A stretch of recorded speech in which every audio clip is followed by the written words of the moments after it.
Welcome back, guys, to Border Fuel Live, the most important show on the internet. Like always, I am your host, Director of Operations, and host of No BS, Byron Smith. Here with me, as always, I got Donovan right here to my right. Tell the people about you. How you doing, guys? Donovan. Welcome back. Really enjoy doing the show so far. I'm up there in the cold, Boston, Mass. Just excited for the playoffs this weekend. Absolutely. And right below me, we got Christopher Tenpenny. Jesus. Tell him about you. Yeah, that last name, just like the number in the coin, not too hard, Byron. But no, I'm like Donovan. I'm excited for the playoffs. Just getting ready. The year's been long. Excited to see how who ends up on top. Yeah, I don't know how it's Christopher's last name that I choked over. I've never even tried to pronounce Donovan's. Oh, Lithuanian, bro. Kazmowski. Nice. Kazmowski? Yes. Jeez. I wasn't even close. So You just got to read it over a few times. So today is a special Sunday morning episode. We are doing our Border Fuel end of season awards for the NFL. I know we said we were going to talk more NBA. We'll get to that next week. I think it's going to become a running joke that we're never going to get to it. So we're going to do NFL end of season awards today. I should have worn a tie if this is an award show. I feel a little underdressed, but it was a weird season, right? So awards are going to be a little weird. They're a lot harder to pin down, but some of them are really easy, but completely wrong from what people thought at the beginning of the season. So with that, I want to start with the one that I think everyone got wrong at the beginning of the season, and that's going to be the Rookie of the Year awards. Pretty much going into the season, I think everyone had Clyde Edwards-Helaire pinned as Offensive Rookie of the Year, and if they didn't have him pinned, I saw a few people with Joe Burrow. But no, that is not at all who I have now. Donovan, tell me who you have for Offensive Rookie of the Year. Yeah. It's actually surprised me how good this kid's been, but Justin Herbert's my pick. He's completely changed the Chargers franchise. Going into the draft, I like Tua over Burrow and Herbert, but seems to me now Dolphins can't tell yet. Dolphins might have made a mistake taking Tua over Herbert. Time will tell. This kid's obviously going to transform the Chargers offense, the whole franchise. They're in it's probably to me the best head coaching job right now that you could get, taking over the Chargers with that kid. His arm was great in college, but I think it got even better his first year in the pros. Yeah, to me it's Justin Herbert, and few come after, but to me it's not really particularly close. Burrow got hurt. It's a pretty unfortunate injury, actually. I hope the Bengals put the right O-line, surround him with the right stuff. Same with the Chargers, but I think Herbert definitely is my Rookie of the Year. Absolutely, yeah. Joe Burrow getting hurt. I don't even think, if he's still healthy, I don't even think he's close to Justin Herbert. Yeah. That offensive line did not give him any protection, but Justin Herbert, I was wrong. I wrote in a predictions piece at the beginning of the year, I was writing about around the AFC West, some bold predictions, and I think I wrote, Drew Lock proves to be the franchise quarterback that the Broncos need, but just not this year. Meanwhile, Justin Herbert flops for the Chargers, and I was completely wrong. It happens. Chris, you got Justin Herbert there too? You know what? I think he'll probably win. But it's the quarterback. It's quarterback league. It doesn't matter if you're a rookie or if you're a 10-year vet. Like, if there's an award, it's probably going to go to the quarterback. But there is one other guy who could win this award, and that's Justin Jefferson. I mean, the dude was on fire up there in Minnesota. Had 1,400 yards. There's only 3 players in the league that had more receiving yards than Justin Jefferson. Stephon Diggs, Travis Kelce, and DeAndre Hopkins. Like, that's nothing to shake your head at as a rookie. Also caught 7 touchdowns. He's probably playing with the worst quarterback too out of those 3 guys I just said above him. Cousins isn't elite, and he's not bad. I mean, he's a decent quarterback. So what he's been able to do as a rookie receiver in the league, we haven't really seen since I think Randy Moss. I think that's who's all his receiving records and stuff are up there with. So again, I get that. I love watching Justin Herbert, and it pains me to say that because he's a Charger as a Chiefs fan. And I'm kind of scared of him a little bit already for how his career plays out. But what we've seen from Justin Jefferson as a rookie receiver was pretty miraculous. And I think if Tyrod Taylor doesn't get his lung punctured, I don't even think it's a question who the offensive rookie of the year is, and Justin Jefferson's running away with it. Yeah, it's weird. It's weird how that one incident kind of just made Herbert blow up. Right. Essentially. Yeah, I think a lot of comparisons, not necessarily accurate comparisons, get drawn to Tom Brady accidentally taking over in week 17. But it's just that it's one play. All it takes is one player going down or one player having an accidental lung puncture on the sideline, and a career suddenly made. Here on my sheet, I had Justin Herbert, but I also had Justin Jefferson in case both of you said Justin Herbert.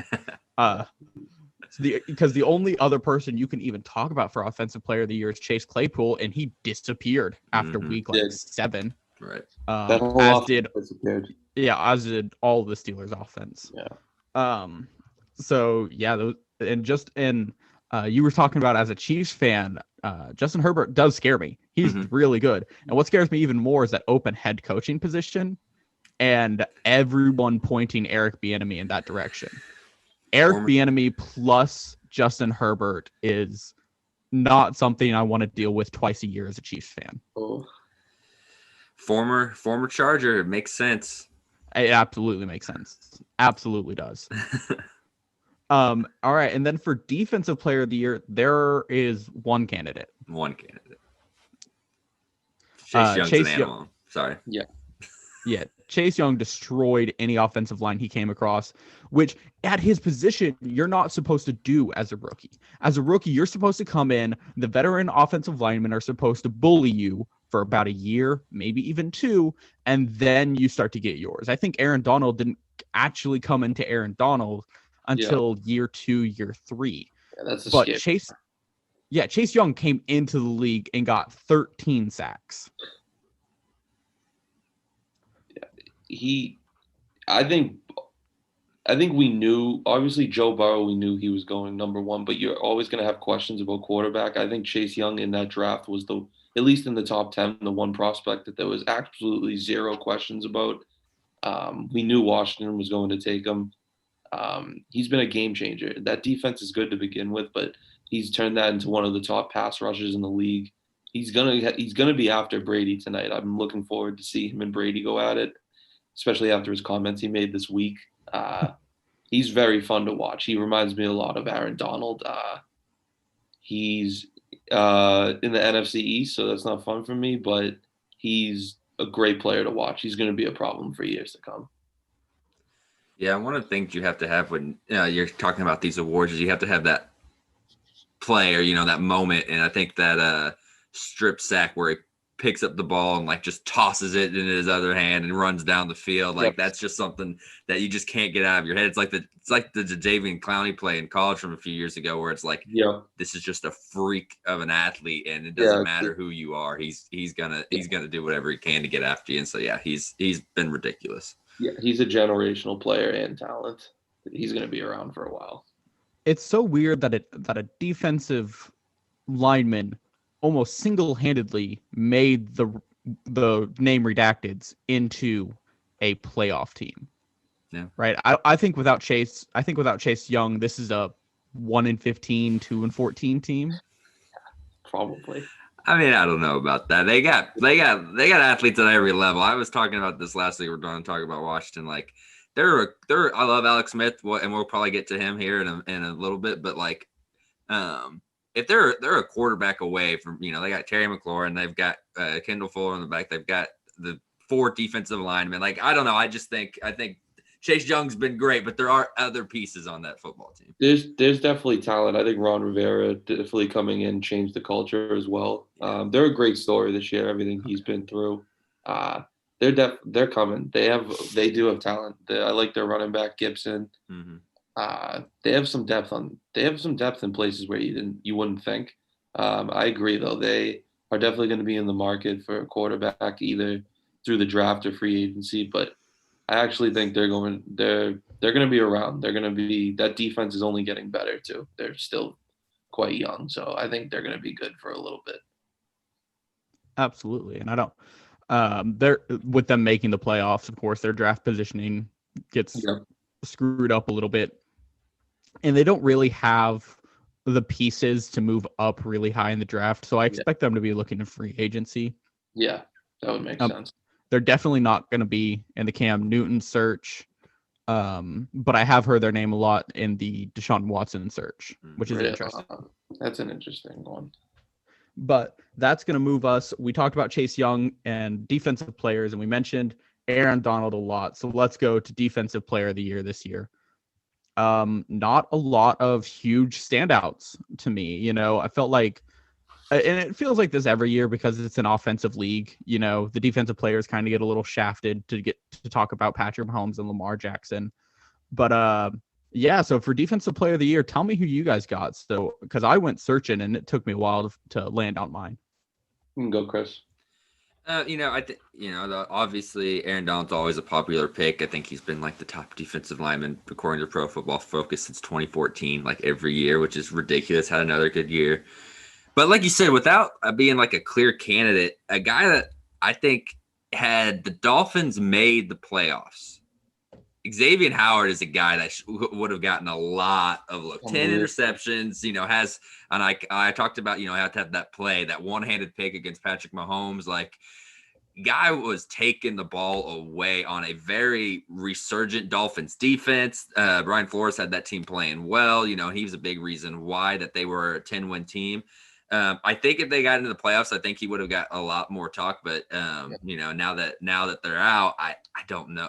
I don't know if he's going to get the love that he probably deserves, which is too bad because having 10 interceptions, it wasn't like we already knew Howard was a good football player. It wasn't like he had 10 picks because teams didn't know who he was. They already knew who he was, and still he was able to make plays. So that's kind of was my dark horse guy. Now I'm kind of like probably just going to give it to Aaron Donald because why not?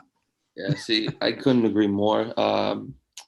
Xavier Howard, that whole defense, very fun to watch this year, I was shocked. I mean, Josh Allen's been impressive, but he absolutely destroyed that defense last week. I was not expecting that. And, maybe that's a sign to come for the playoffs that the Bills are a legit dangerous team. I'm still skeptical. I want to see them do it in the big game. But, yeah, Howard was definitely impressive this year. I would still probably lean towards Aaron Donald. Like you said, the Rams being in the postseason is big reason of that. I just think in big games, like Aaron Donald's presence, he helps this defense out a lot. They're obviously a very good defense, probably top 3 in the league, but they can be inconsistent at times. I think Aaron Donald is one of, handful of players in the NFL that you can count on to be there in a big moment consistently. He obviously has the name, he has the numbers to back it up. It's kind of annoying that you don't really get a lot of options with this award, but you kind of have to stick with Aaron Donald on this one. Yeah. I thought I was going to be different. I thought I was going deep for Xavier Howard. I thought no one else was going for it, but the fact that the whole group's going for Xavier Howard is a little weird. Like you said, 10 interceptions leads the league. He leads the league in pass defenses, and I think he's up there in a few other stats as well, which is crazy for a cornerback and crazy for a team that we did not think was going to be like top 10 defense. A lot of talk about Aaron Donald, but not much talk about Myles Garrett, who I've seen a lot of people, especially during the midseason, a lot of people expected Myles Garrett to be winning this award. Yeah, great player. If I'm not mistaken, did he miss a couple games this year due to COVID? Let me double check you there. Yeah, no, he did miss a couple games. I'm going TJ Watt. Like, if you're giving me 3 guys to pick, like 3 finalists, it's Howard, Watt, and Donald, in my opinion. And that is just because I think Garrett did miss 2, if not 3 games there in the middle. Since it's such a small season, every missed game kind of comes into play with these awards. It's different than, the 82-game schedule. But, yeah, TJ Watt and Myles Garrett, they're both extremely fun players to watch. That's what makes that division so physical, so tough. I love watching J.J. Watt, though. I think he's been a huge part of the Steelers' defense. After losing Bud Dupree, he's going to have to carry them a little more if they want to go where they want to go this postseason. And even me, still, I'm sticking with Cleveland to beat them. But TJ Watt is a hell of a player. He's been carrying that pass rush for the past couple of weeks for Pittsburgh. But I think from an overall dominant standpoint, I'm still going to lean towards Aaron Donald. Yeah, and it's worth noting that's the top 3 in sacks right there. TJ Watt, Aaron Donald, Myles Garrett, all 3 right there. All studs. I have Offensive Player of the Year next on my list, but I kind of want to move that so we talk about MVP and Offensive Player of the Year at the same time, because I think there's a conversation to be had there. It's kind of why you can't bet on Offensive Player of the Year, because it's just the runner-up to MVP. Yeah.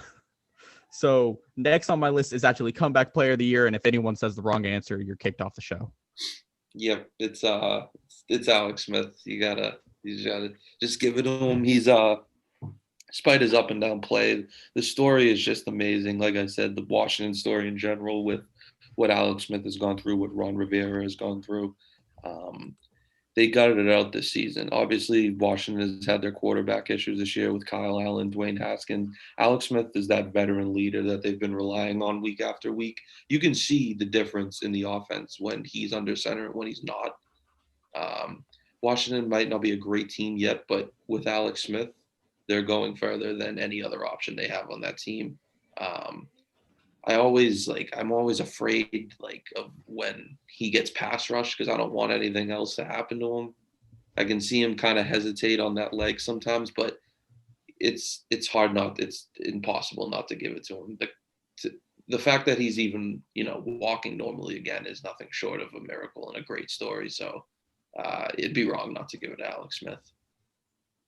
Yeah, it's not even. You said it all right there. It's not even close. I mean, the football team's 5-1 with him at quarterback. They're in the playoffs. Has he looked? What sucks is that Alex was such a mobile quarterback too. He was one of the. He always was top 3 in the NFL in rushing as far as quarterback concerned. So it sucks that he can't really do that anymore. But his leader presence and his ability to be a game manager is still there, and you can see that Washington is a much better football team with him on the field, which is just incredible considering everything he's gone through. Absolutely. I remember when he took his first snap after the injury, week 6, week 5, week 6, somewhere in there. Yeah, around there. I was at a Buffalo Wild Wings here in town watching the Chiefs game, actually, and it just kind of got distracted because right there next to the screen I'm actually watching is the football team game, and he takes the field. And I live in Oklahoma. I don't live near Kansas City, but for some reason, the Kansas City Chiefs community here in Oklahoma all goes to this same Buffalo Wild Wings every Sunday. So it felt like everyone stopped watching the Chiefs game for a minute, and you could just feel the energy in the room as Alex Smith took the field again and took his first tackle. Afterwards, it felt like the whole room just kind of for a second. Yeah. But I like I said, there's one right answer. The only other person who has any at all claim to this award this year has Ben Roethlisberger, and it doesn't even compare to what Alex Smith did. Okay. I think if Alex Smith finds success in the playoffs too, I'm on board for renaming the trophy after him. Yeah. Seriously, man. It's crazy that, like I said, him being on the football field in general is just crazy itself, and the fact that he's producing at this rate is amazing. Mm-hmm. Definitely. But next spots, we're going to focus on some coaches. I got Coach of the Year and Assistant Coach of the Year. We'll start with Assistant Coach of the Year. Although, because I didn't give you guys pre-warning about this award, I don't know how deep y'all are going for it. But I have Assistant Coach of the Year. Donovan, tell me who you have. So we mentioned this a little earlier before the show, but mine is definitely Eric Bieniemy. I started hearing about him last year, but this year he's really stuck out to me. It's amazing, this Chiefs offense, watching it. It's just despite the score of the games, you don't really have a doubt that they're gonna lose. It's weird to say, the Tampa Bay game, the New Orleans game, they start off so quick, and you see the final score, and you're like, wait, was that a back and forth shootout? But it really wasn't. And even though I think in the past couple of weeks the offense kind of let their foot off the gas, I don't think that has anything to do with a talent standpoint. I kind of just think they're, a repeating team in the NFL kind of goes through the motions certain weeks because they know they're going, they have that whole road back to the Super Bowl. But he's definitely he's definitely turned Pat Mahomes. He's helped big with Pat Mahomes' development. Obviously, he's an amazing talent himself, but I think Eric Bieniemy has a lot to do with that, and that's why you see all these top teams wanting to interview him, and year after year, you kind of get that.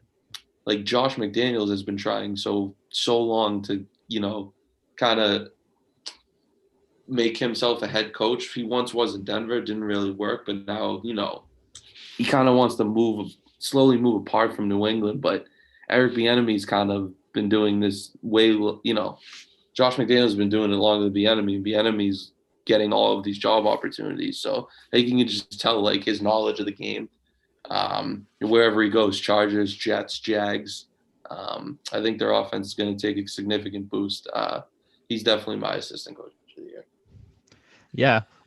He's interviewed for every open head coaching position except for the one in Houston, which I think has less to do with them not wanting him.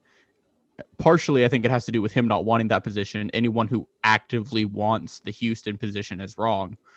But also, I've heard a lot of rumblings that I think they're going to stick with Romeo Cornell in Houston, which do with that as you please. But and you mentioned the Chiefs took their foot off the gas a little this year. That's something that repeating teams do. Look back to the New England dynasty, what they did in September and October every year. They always started super slow because they knew these games probably don't matter. Yeah, especially with their record. I mean, they have that one loss to Vegas, but even if they didn't get home field this season, I wouldn't have been too worried about them. I mean, they had it last year, by default because Baltimore losing, but I was pretty confident in the Chiefs going to Baltimore last year and getting that job done anyways. They're just like New England, they're a cold weather team. They're going to be there in late January, despite where they are at home or on the road. Man, it's too early to call them a dynasty, but definitely if they get one this year, you got to start thinking about that. It's easier said than done, though. I think we've had a lot of crazy expectations of teams because of what New England did for so long. That something, maybe the Chiefs will be. Pat Mahomes will be criticized if he doesn't get 6 rings like Brady, but they're by far the team to beat this postseason, so not too worried about them. Absolutely. Chris, who you got for assistant of the year? I love Bieniemy, but I think it's got to be Arthur Smith in Tennessee. He's him and these are the top 2 guys for coaching positions right now, and Arthur Smith deserves it. The Titans have dropped 4 40 burgers this year, or 5 40 burgers, and 10 of their 16 games over 30 points. Like, he has that offense humming. I think we give a lot of credit to Tannehill for leaving Gase and being good. I think you got to give a lot of credit to Arthur Smith for that too, and the way he's been able to handle that offense and put Tannehill in positions where he will succeed. So he's a guy to me, like, I don't think the Titans are getting enough love because their defense is very inconsistent, and they are playing maybe the hottest team in football in the Ravens this week. But I really think Arthur Smith has done a heck of a job with that offense and deserves to be the assistant coach of the year. Absolutely. Like taking Derrick Henry and giving him 2 back-to-back 2,000-yard seasons. The historic numbers, and it's not a name you hear a lot about. Right, you hear a lot about Salah and Bieniemy, but you don't hear much about Smith, and he deserves a lot of that credit. Absolutely. My pick is actually different. I went with Matt Eberflus out of Indianapolis, defensive coordinator out of Indianapolis. Top 10 defense in every metric that matters. Their defense can be inconsistent sometimes, but he has now for 2 back-to-back years made an elite defense out of the Indianapolis Colts roster. All of this despite not getting much credit, and this being only his 2nd year in the league. Dude is crazy, and I think he's one of those, if he can continue to do this with the Colts roster, where he's going to start getting some head coaching gigs here soon. I'm excited to see what that defense can do with Allen just in a couple hours. That's going to be a very interesting game. I think a lot of people expect Buffalo to roll, but I think Indianapolis has the personnel to hang with Buffalo from an offensive standpoint. Darius Leonard, they have other pieces on the Indianapolis D. They have some studs. I'm very interested to see how they handle Josh Allen today. Absolutely. Like Josh Allen's been great. He's been great recently, but he doesn't have playoff experience, and Yep. this is a defense that has flustered much better quarterbacks. Yep. But and then let's go from assistant to just coach of the year overall. Chris, we'll start with you. This one's tough because there's a lot that you can make a case for. I think you got to give it to Stefanski in Cleveland just because first time they've had 10 wins in how long? First time they made the playoffs since 2002. Like, there's just so many things that he was able to do with that Browns team. Like, I know they're talented. I know we've been talking to them for 2 years now. It was kind of like, why didn't this happen last year? You know, but it's still just like a cultural thing. You know, that team's just playing different, getting wins, has a chance to go into Pittsburgh and win a game, honestly. I mean, well, last week we talked about, I said Pittsburgh's going to win after seeing the week 17 and just kind of the disrespect Pittsburgh's had. I may switch my pick a little bit on that game, and I think a lot of that has to do with just what Stefanski's been able to do in his first year in Cleveland, how now they're actually, they're not a contender, but they're at least a playoff team. Absolutely. I couldn't agree more. I think Kevin Stefanski is. I mean, you can't knock a coach of the year after taking the Cleveland Browns to the playoffs. That's just unheard of. You basically changed, you changed that whole entire city. So I think what he's been able to do with Baker Mayfield, kind of going from a game manager to actually, making big plays despite the excellent running game they have. They have a great offensive line. I think he's definitely changed not only, the winning culture there, but the culture in general. We've heard less and less drama this year with the Browns. Even last year when they had that talent, there was chaos going around the building. Obviously with the Myles Garrett situation, but there were, you see them on TV, you would think, oh, the same old undisciplined Browns. I think they've changed a lot this year, and I think that's why they can be a dangerous team, especially tomorrow against Pittsburgh. A couple coaches I also had in mind, to a lesser extent, Ron Rivera, just because what he's done with Washington. I think it's obviously a horrible division, so it's not, the most difficult thing in the world to win it. But what he's been going through with the chemotherapy, his whole quarterback situation with the Dwayne Haskins situation, Alex Smith situation, and then what he's been able to do with that defense. He's kind of, he's had a rough last couple of years in Carolina. Maybe there were questions about him coming into Washington. I think he's done a great job. Another sleeper, maybe third or fourth place, is Sean McDermott for Buffalo. I think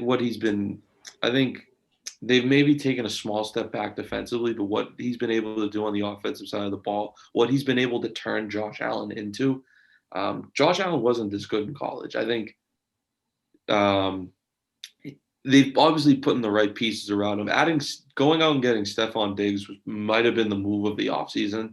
If you look at it now, he's probably a top 2 to 3 receiver in football this year, not only from a statistical standpoint, but value-wise. I think he's changed life for Josh Allen. They think they have this absolutely crazy connection. I think that has a lot to do with what Sean McDermott's been able to do with that team. They're not the most talented team on paper, but winning the division is something that has been huge for them to get over the hump over New England. I think that's why a lot of people are excited about Buffalo, what Sean McDermott's been able to turn this team into. But I think it's very hard to deny Stefanski that award, all being said and done.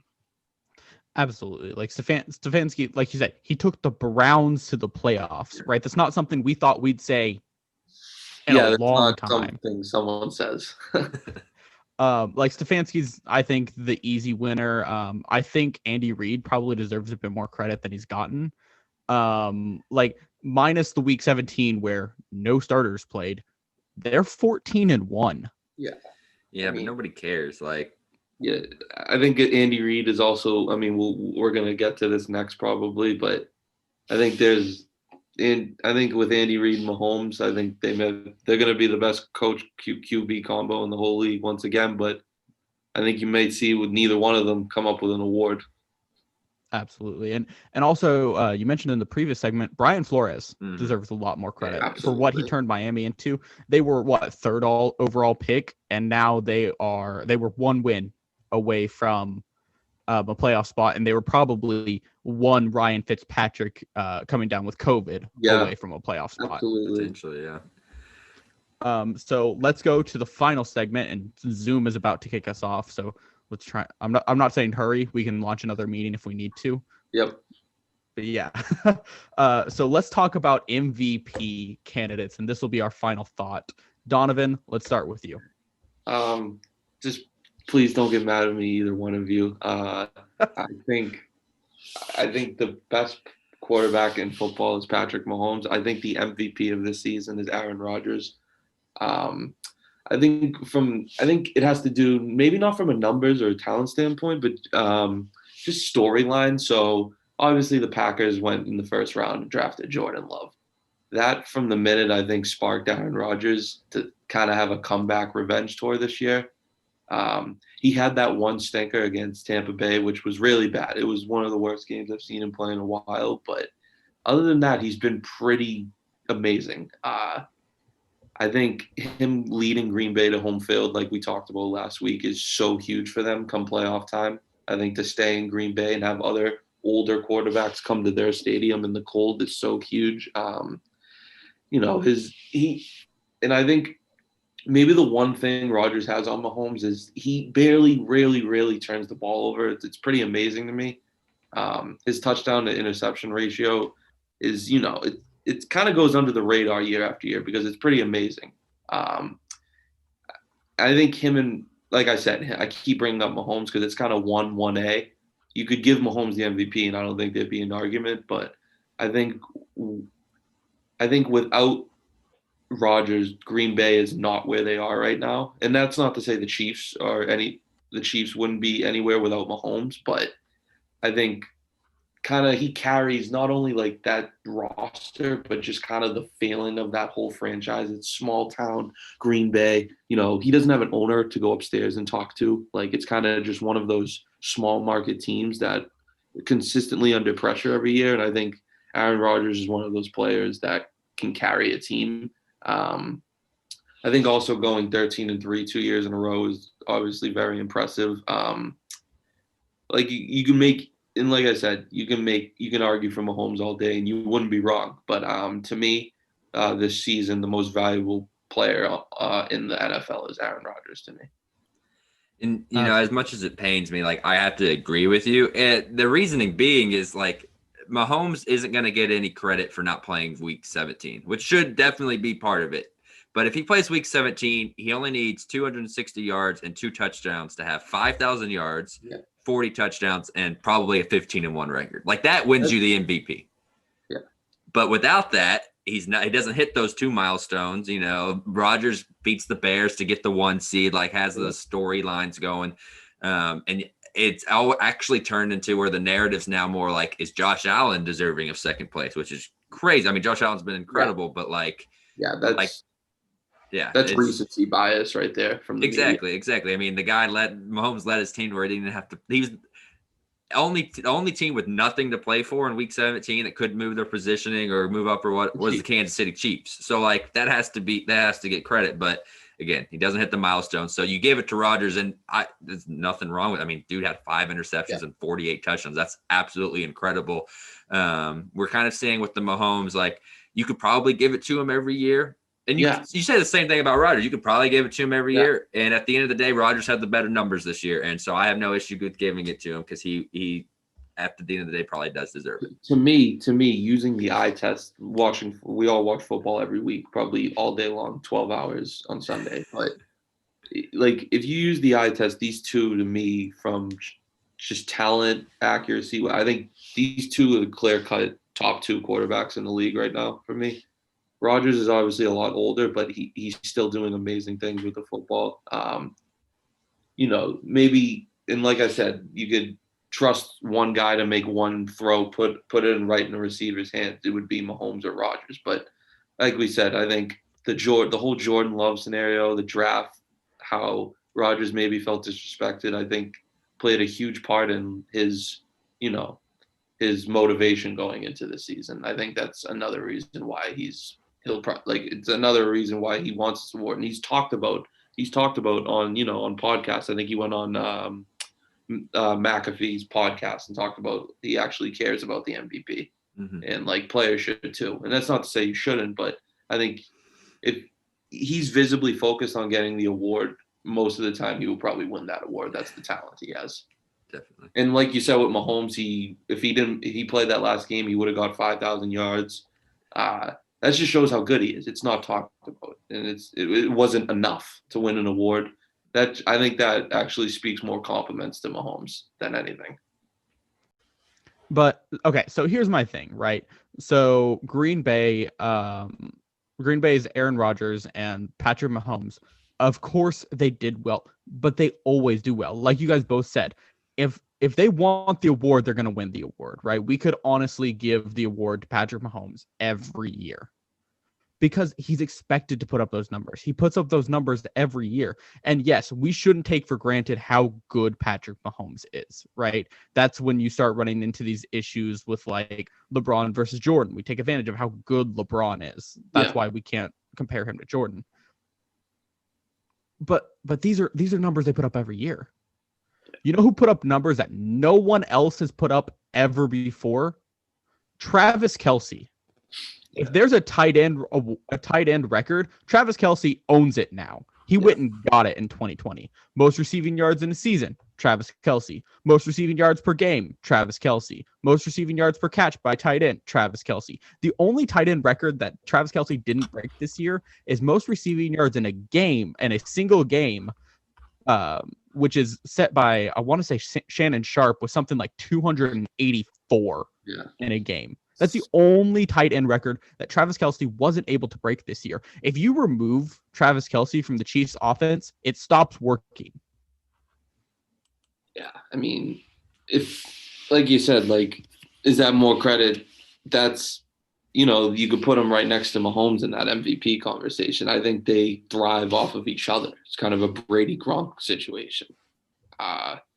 He's unbelievable. I think he transforms that whole offense. Obviously, Tyreek Hill is also very special and always a threat for the deep ball, but Travis Kelce is a matchup nightmare. Every time he gets, even I think it was the second game against Vegas when they won, he's wide open in the end zone. And I'm just thinking to myself, how is this guy wide open right now? And then I think it's not like they're not guarding him. He's just unguardable. And he's played a big role in Patrick Mahomes' career. And yeah, if you gotta give it to a non-quarterback offensive player, you gotta put Travis Kelce in there, and you probably put Devontae Adams in there. And like I said, Mahomes and Rodgers, they wouldn't be putting up the numbers they have without those two. But I guess, yeah, you gotta see where some of Mahomes' success is coming from, and that's largely due to Travis Kelce as well. So you gotta give him his credit, even though the award might seem unlikely because of his positioning or whatever. It's impossible not to give Travis Kelce credit in this situation. Yeah, I just don't think it's realistic to have Travis Kelce as the MVP. I mean, okay, so in 2011, Aaron Rodgers won MVP, had 45 touchdowns, 4,600 yards. That was the year Gronk had 1,300 receiving yards and 17 receiving touchdowns, and wasn't in the conversation at all for MVP. And that's probably the best still tight end season of all time, just because of that 17 receiving touchdowns. And so I love Travis. I'm convinced, watching every second of every Chiefs game, he doesn't get a route in the huddle. Like, he gets told where to line up, moves into motion, and then him and Mahomes know what the defense is in, so he runs the appropriate route to get open. Like, I'm convinced that that's what they do 90% of the time. He's a special player, man. And that's unguardable. Like, that's what makes them so good. And I think he definitely, like, everything you said, Byron, is right. Like, the Chiefs offense doesn't flow without him. They're 14-2. There's no way they are that without Travis Kelce.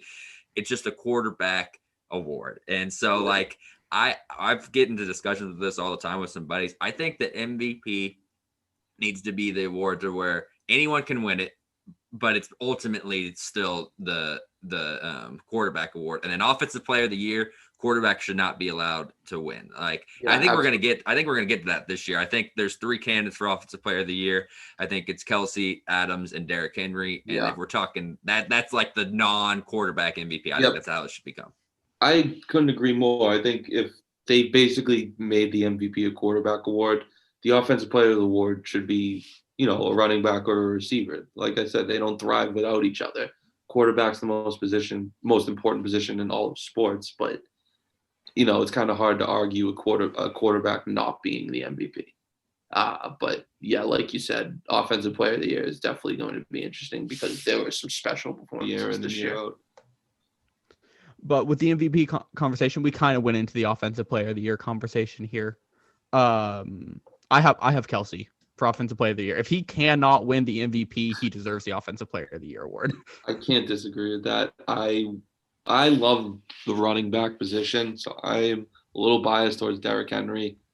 I think in the past, all of my years watching football, I haven't seen a running back carry his team like this since maybe, Adrian Peterson in his prime.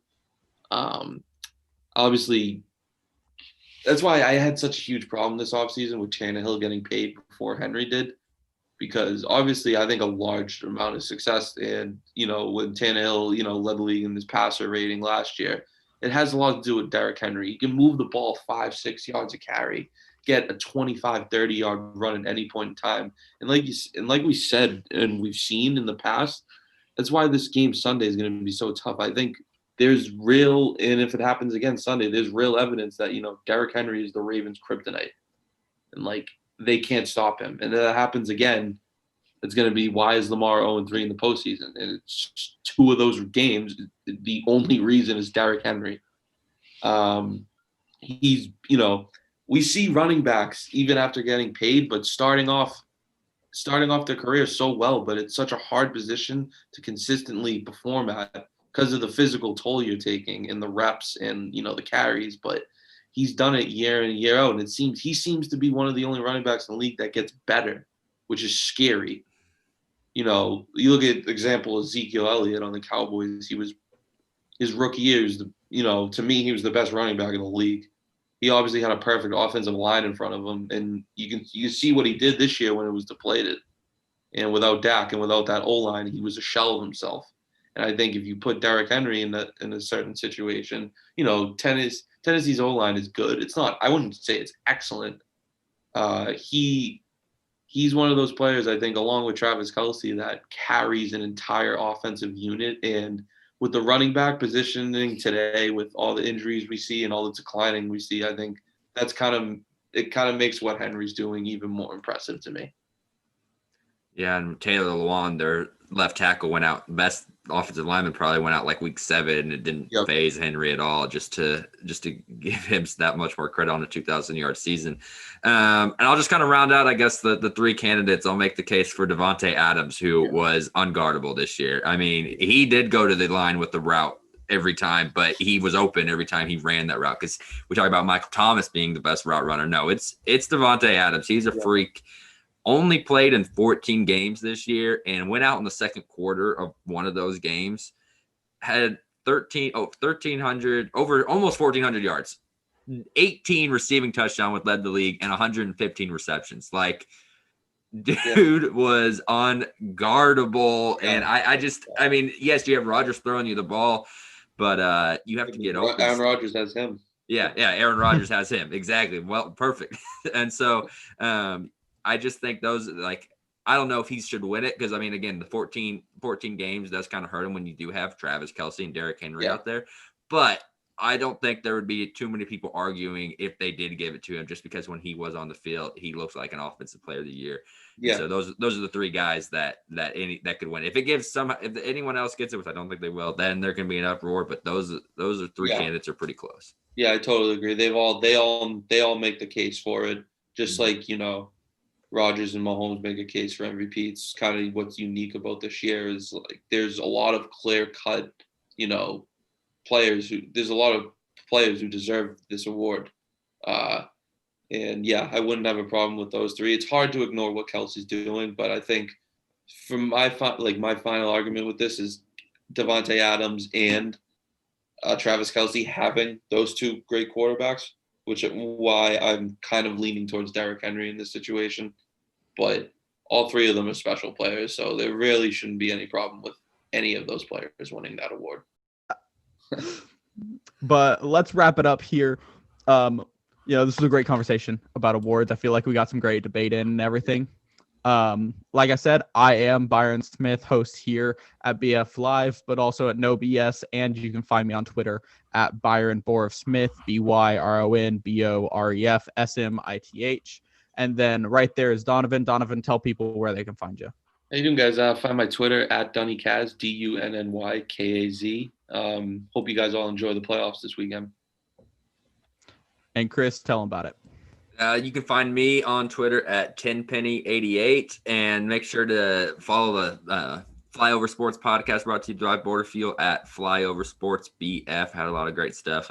We did some favorite play-by-play calls this last week, and actually got the audio in there. So make sure to check it out. I'm going to have to check that out. That sounds fun. But until next week, I'm Byron, that's Donovan, and that's Chris. And we will see you guys next week